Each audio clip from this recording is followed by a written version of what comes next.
حرکات سے کیا مراد ہے؟ حرکات کتنی ہیں اور حرکات کیا کام کرتی ہیں؟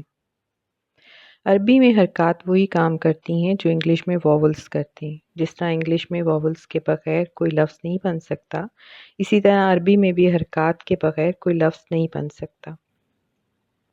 عربی میں بنیادی 4 حرکات ہیں جس کو ہم اپنی آسانی کے لیے شارٹ واولز بھی کہہ سکتے ہیں۔ ہم سب ان سے واقف ہیں، یعنی زبر، زیر، پیش اور سکون۔ یہ حرکات اردو میں بھی ہوتی ہیں، لیکن کیونکہ وہ ہماری مادری لینگویج ہے اور ہم جیسے سنتے ہیں ویسے ہی بولتے ہیں، اس لیے غور نہیں کرتے۔ حرکات 2 کام کرتی ہیں۔ نمبر 1، یہ تلفظ میں مدد دیتی ہیں۔ مثلاً ہم کرسی کہتے ہیں کیونکہ کاف کے اوپر پیش ہے۔ اگر کاف کے اوپر زبر ہو تو ہم کرسی کہیں، اور کاف کے نیچے زیر ہو تو کرسی کہیں۔ یعنی کسی لفظ کا تلفظ یعنی ادائیگی کا طریقہ حرکات کی وجہ سے ہوتا ہے۔ نمبر 2، حرکات لفظ کا مطلب بھی بدل دیتی ہیں۔ عربی میں تو یہ بالکل بدل جاتے ہیں، اسی لیے کہتے ہیں کہ قرآن پڑھتے ہوئے زبر زیر کا بہت خیال رکھنا چاہیے۔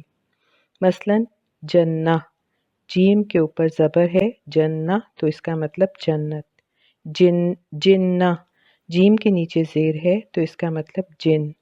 جنہ، جیم کے اوپر پیش ہے تو اس کا مطلب ڈھال۔ الصوم جنہ۔ عربی میں پیش کو ضمہ، زبر کو فتحہ اور زیر کو کسرہ اور ساکن کو سکون یا جزم کہتے ہیں۔ یہ اصطلاحات ہیں، ان کا یاد کرنا ضروری نہیں ہے۔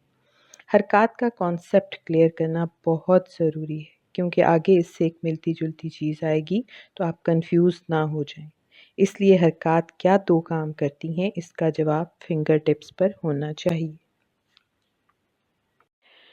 آئیے قرآن سے اس کی مشق کریں۔ بسم اللہ الرحمن الرحیم۔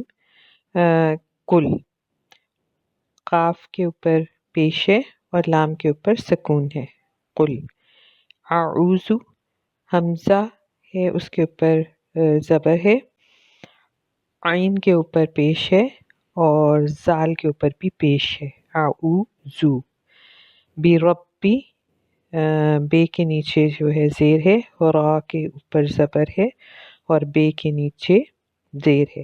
برب الناس، الف اور لام ہے اس کے ساتھ، نون کے اوپر زبر ہے اور الف خالی ہے اور سین کے نیچے زیر ہے۔ اسی طرح آپ پورے اس میں دیکھ سکتے ہیں، یہی مختلف حرکات آپ کو بار بار نظر آئیں گی، زیر زبر پیش، جن کی وجہ سے